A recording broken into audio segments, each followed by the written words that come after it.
Hello!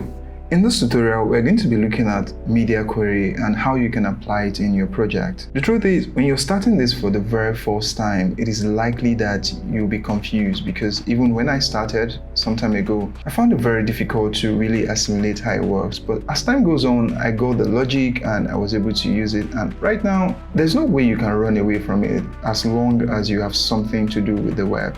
And let's see how we can get started. So what we are going to be doing in this project is we're going to be setting 5 different media queries. We're going to be looking at how to respond to several screen sizes, and that is pretty much what media query is all about. So we're going to be looking at that and how we can get it done. Now, for us to do that, let's try to even understand the history behind media query.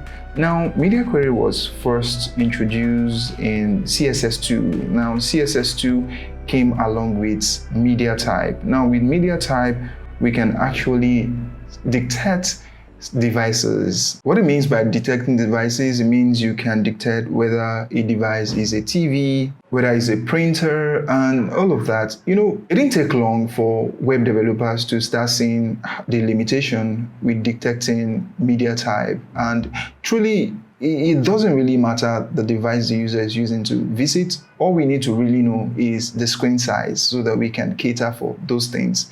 And that's what media query is about. Thanks to CSS3, CSS3 came with media query. In other words, we can strategically even detect the height of a browser. We can check for the width, which is the viewport. We can also check for the resolution. And this is really, really handy for us to use. But in this tutorial, we're just going to look at how to apply this concept.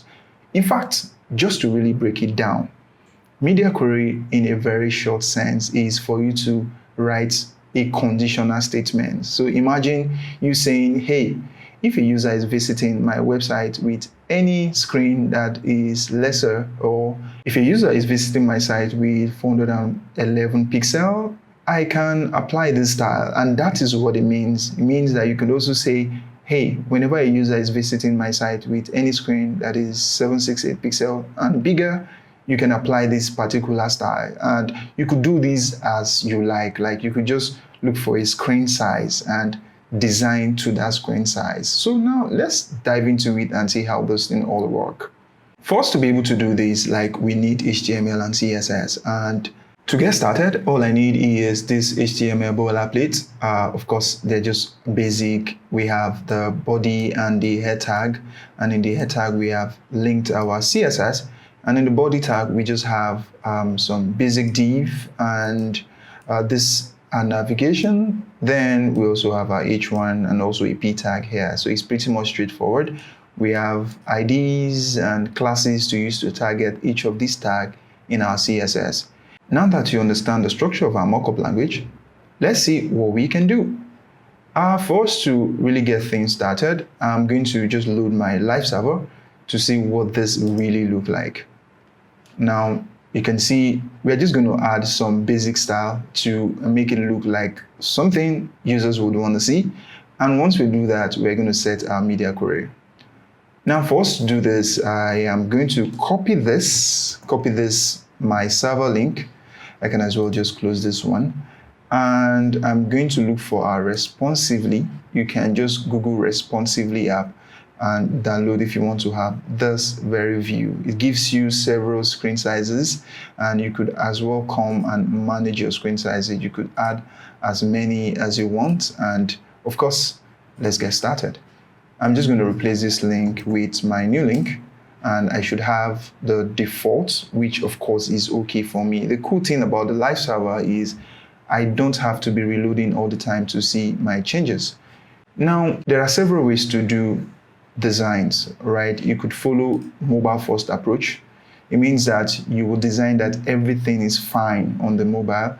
Then you scale upward. Then you start targeting, okay, I set a media query for screen size of tablet. Then later you set a media query for bigger screen sizes. It all depends on what works better for you. But as for me, I like to follow mobile first approach. In other words, we are going to design first for mobile. Then later, we just scale it up. Now, let's dive into it. Okay, in my CSS, the first thing I want to use is my global selector, and I can do that with my asterisk. I want to set the font family. The font family, we can just use, let's say we can use Arial.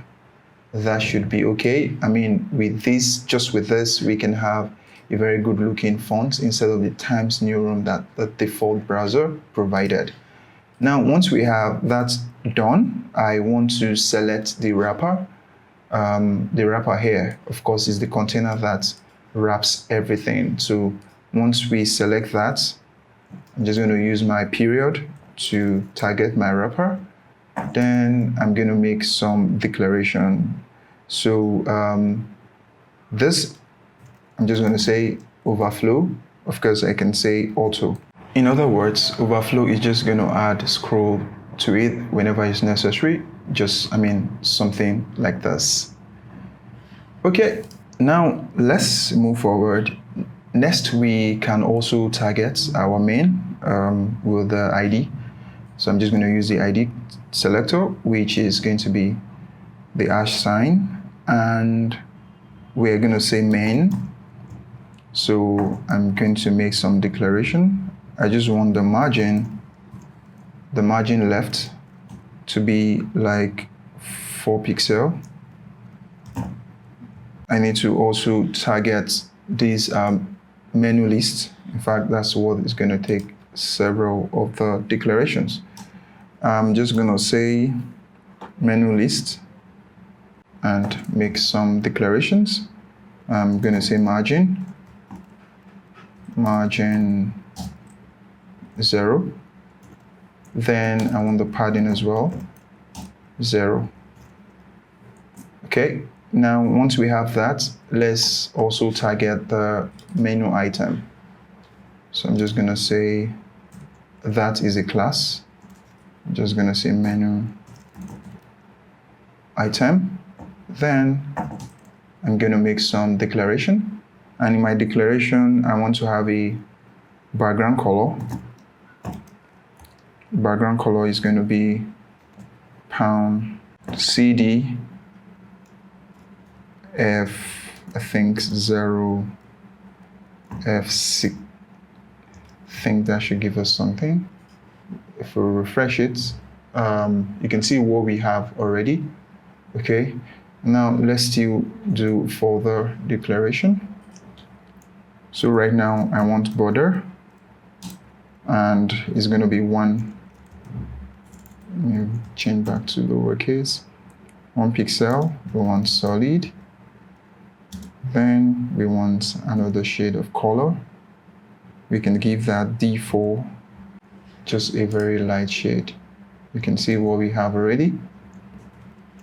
Now I can still make further declaration. I can just say border radius. We can make the border radius of 4 pixels. Then we want the list style. We want none. Let's give it margin of 4 pixels all around. Let's also give it padding of 2 pixels all around. Then let's give it a width of 100%. Cool. If we refresh, you can see what we have. It's looking nicer. Let's try to zoom in a bit so that we can have a better view.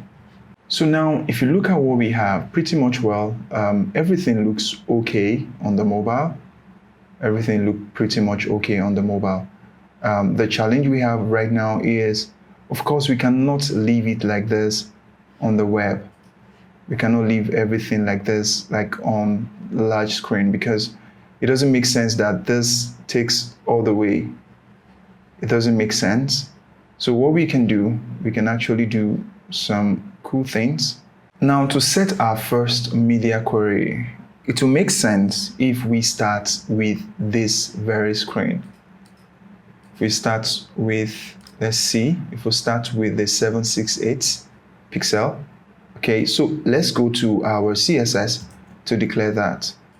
I'm just going to say at media screen, and so here is what you're going to declare your width.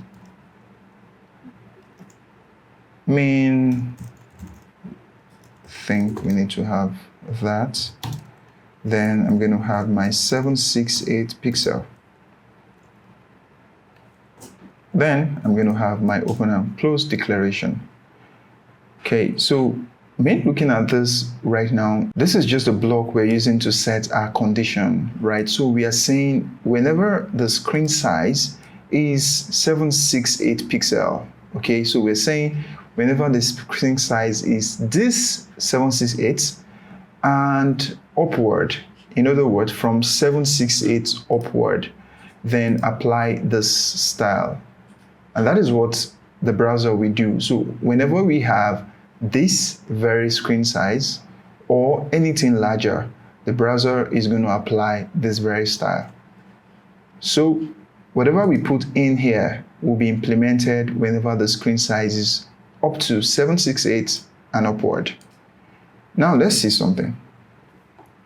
We can target the wrapper right now. So you can see that we have the wrapper, so we can display that flex.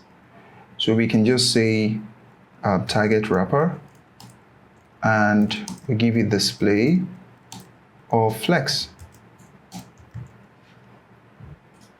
Now, if you see what we have, you can see that immediately this is already displaying side by side. Okay, now you see on smaller screen, it maintains the ratio. But on any screen that is bigger than 768, it tries to split it into two. And that makes a lot of sense. But take, for instance, if you just take this and let's just cut it and place it outside of the media query, you'll see that it's going to apply to everything. And this is where media query comes very handy. So you're just saying, hey, browser, apply this specific style to this specific size whenever the user visits. Now let's just undo what we've done and let's take it further. Okay, so right now I just want to do more declaration. So you can see that it isn't looking nice. This is looking choked, and this is just taking all the space. So we can control the flex container, and let's see. So for me to be able to target, so let's say we need to target this item, we need to target this item as well. And remember, there's an end child in CSS that allows do that. So in other words, we can target the wrapper. Now the div, which are this div actually, div 2, div 1. But we're going to use the end child, and we're going to say 1. So this is going to target the first one. And if I say width, I just say width of, let's say we go for 30%. And if we check it out, you can see that is maintaining, we have a bit of space at least. So one thing we can do as well is we can duplicate this and give the end child of 2, which is the second div, and we're just going to give that 65%, 65.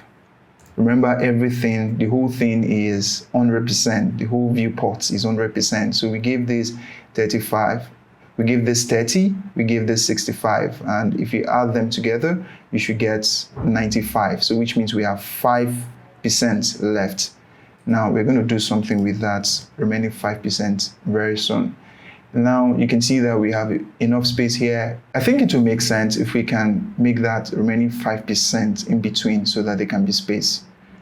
So we can just come to the wrapper here and say flex justify content, and we can just say space between, share the remaining 5% that is left in between, and that's what we have here.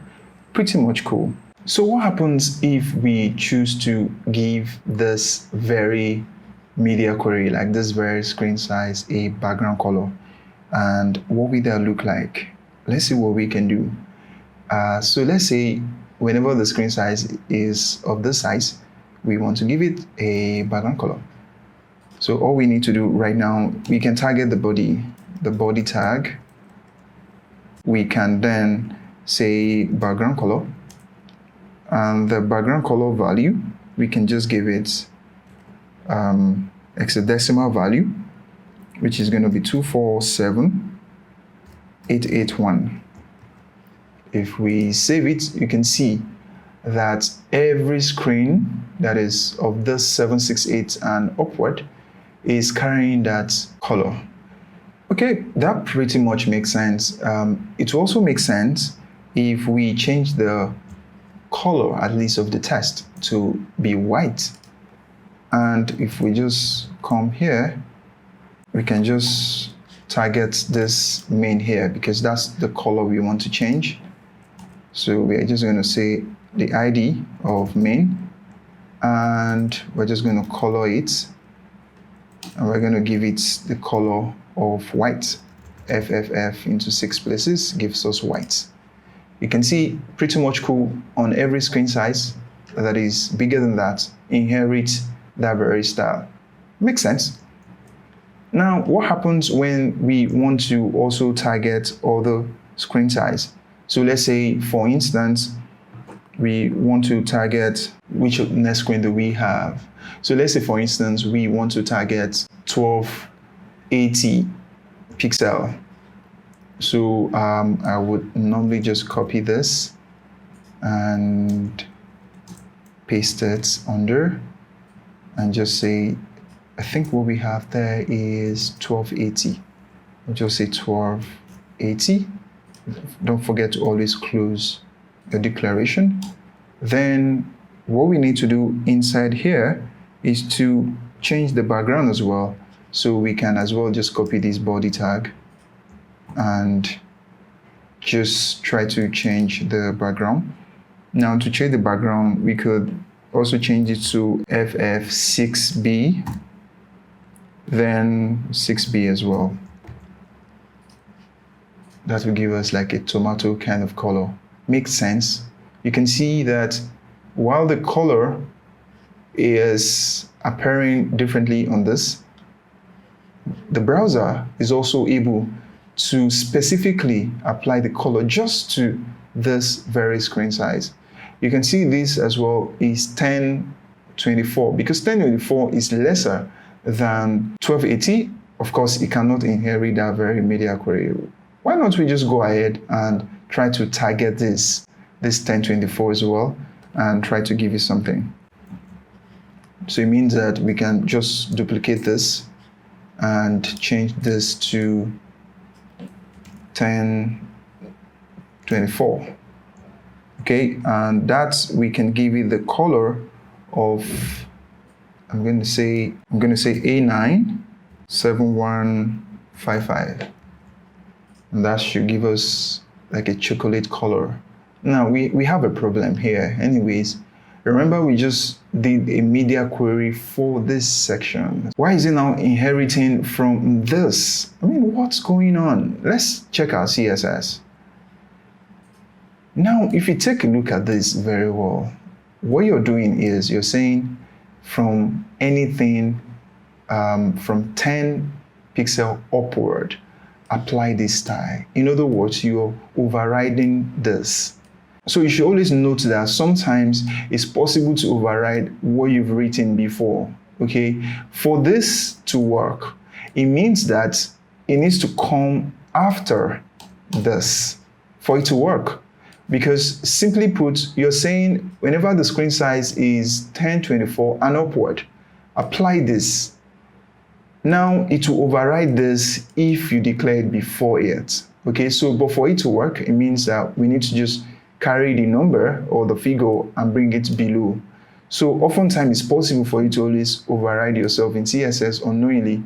Just pay attention to it. You're saying mean width 1024, okay? And if you're saying 1280, of course 1280 is higher, so it will make sense that it comes below the smaller number. So if we save it now and go back, you can see that our 1280 is maintaining its media query, and the 1024 is maintaining the media query, and that makes a lot of sense. Now we've been working with mean media query. In other words, you're doing mean width upward, mean width upward. What about if we want to do okay, hey, downward instead of going upward? So if you can say, hey, whenever the screen size is 411 downward, and that is where the max width comes in. With your max width, you could control anything lesser. Let me see what we can do here. I'm just going to duplicate that and change this to max instead of mean, max. And I'm going to change this to 411 because we want to do max width for the mobile. So 411 pixel. Now I want to change the background to a very light gray. Let's just use CCC. If we save it and you check, you can see that only when a screen size is 411 or lesser that it gets to inherit from the max width. And this is where this thing is very handy. So understand the difference between max width and mean width. Mean width simply means, hey, whenever the screen is a particular size and larger. And max width means whenever a particular size and lesser. All right, so always understand that and know when to use it. In some instances, you might want to use it on a bigger screen or on smaller screen, but the concepts still remain the same. Max width means anything lesser. Mean width means if that particular number and greater, okay? And that makes a lot of sense. So if you look at our project right now, you can see that we're able to use media query to react to all of these things one after the other. And if I try to get my Safari and paste this, you can see that happen in real time. Now, as we reduce, you can see things happens. As we reduce, you can see things happen. You know, pretty much makes a lot of sense. And this is what we use media query to do. So you could style your components as you like on any screen size. Just make sure that you're referencing the right media query, right? And another tip I'll tell you is oftentimes you might not know the size of screen. So you could just do screen sizes. Just Google screen sizes. Let me try to just Google screen sizes. Yes. Of course, you're going to see several links to help you generate screen sizes in case you don't know. And if you click on the first one, screen sizes.es, you're going to be able to see several screen sizes based on operating system, all the available Apple screen sizes. It then now depends on what you want to design for or what the UX design wants you to do. Pretty much, I believe at this point, you're able to grasp how to use media query in your project. And of course, if you have any question, do let me know in the comment section. And if you're yet to subscribe to your YouTube channel, do that right now. And don't forget to click on the notification bell so that you can be notified every time we release a new tip. Until next time, I'll see you in the next one.